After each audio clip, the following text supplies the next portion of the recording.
Why is building a modern NFL stadium in Washington, D.C. less an engineering challenge and more a political cage match? How does a project that should be about steel, concrete, and construction timelines turn into a four-way power struggle between Congress, the district, Maryland, and Virginia? This isn't about cranes anymore. It's about land, money, leverage, and who takes the blame when the clock runs out. The Washington Commanders want a new stadium. The money exists. The land exists. So why is this project stuck in limbo years after the team left Washington, D.C.? Because this stadium isn't being built on neutral ground. It's being built on political fault lines. After more than 2 decades of dysfunction under former owner Dan Snyder, the Commanders finally have new ownership and a mandate for a clean break. But in today's NFL, a fresh start doesn't come from the locker room. It comes from premium seating, naming rights, sports ship revenue, and a modern stadium built to generate income for the next 30 years. The current vision is ambitious. A new, covered NFL stadium on the former RFK Stadium site near the Anacostia River. Roughly 65,000 seats. A surrounding mixed-use district with housing, retail, hotels, and public space. The estimated price tag is around $3.7 billion, including the broader development. The design work is being led by HKS, one of the most experienced stadium architecture firms in the NFL. On paper, this looks straightforward. A site, a concept, a budget, and yet nothing is moving. Unlike most franchises, the Commanders don't get to simply choose a location and build. They sit at the center of a three-way political standoff between Washington, D.C., Maryland, and Virginia. Each jurisdiction wants the team. Each jurisdiction wants the economic benefits. And none of them want to be responsible for the bill. Before a single beam is placed, one question has to be answered. Where can this stadium legally, politically, and financially be built? Emotionally, D.C. is the favorite. This is where the franchise's identity was born. RFK Stadium still sits on prime land, unused, just minutes from downtown. Bringing the team home carries enormous political symbolism. But here's the problem. D.C. does not control the land.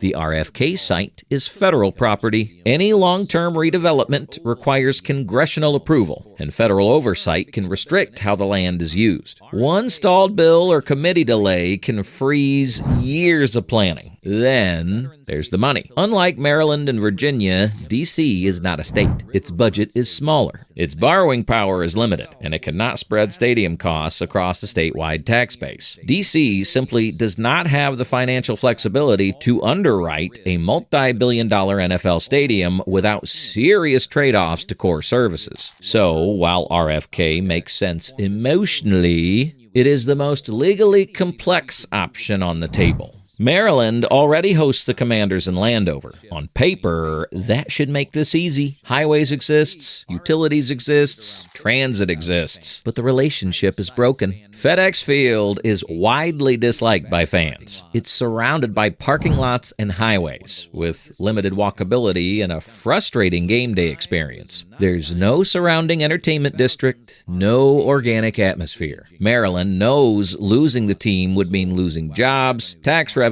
and regional prestige. But after years of public skepticism toward stadium subsidies, state leaders are drawing a line. Maryland is willing to invest in infrastructure and surrounding development. It is not eager to fund a brand new domed NFL stadium. Their message is cautious but clear. Support the district, not the billionaire's building.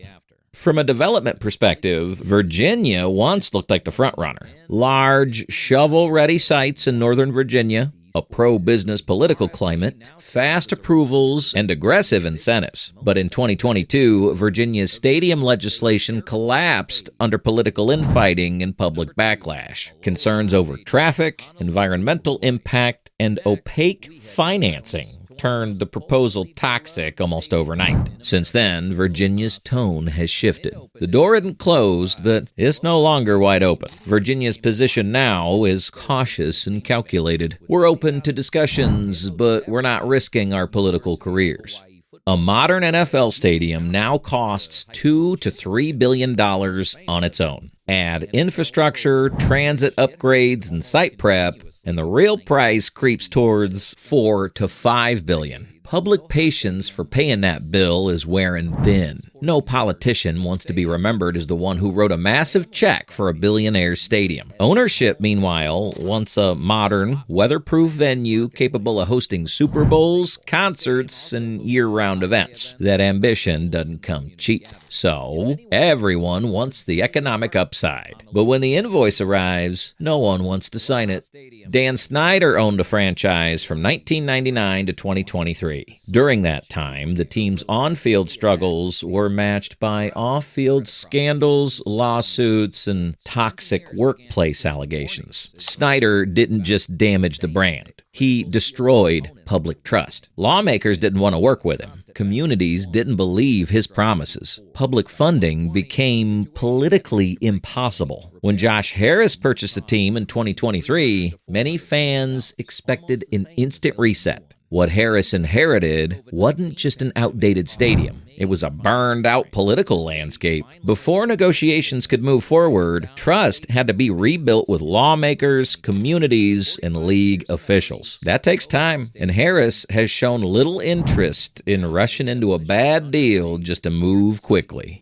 The NFL is losing patience. Washington is a flagship market, the nation's capital. The league wants a Super Bowl-ready stadium capable of hosting major events year-round. FedEx Field has become a liability. Attendance suffers. The fan experience lags. And the optics are bad for the league. The message from the NFL is increasingly clear. This cannot drag on forever.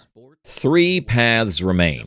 RFK is the emotional frontrunner, but it comes with the highest legal friction. If it happens, it'll be slow but definitive. Maryland is the practical fallback. The land and infrastructure already exist. If state leaders soften their stance, this option could move quickly. Virginia remains the cleanest development slate and the biggest political risk. This stadium will get built. The only question is where politics break first. A single congressional vote could unlock RFK overnight. A surprise private investment partner could shift the financial burden instantly. An election could turn a no into a green light. This project isn't frozen. It's waiting for the moment politics blink. 3 governments, billions of dollars. 1 stadium project trapped in political quicksand. The Commanders don't need better architects or bolder designs. They need a political breakthrough. And when this stadium finally breaks ground, it won't just be an engineering achievement. It'll be one of the most politically engineered projects in American sports history.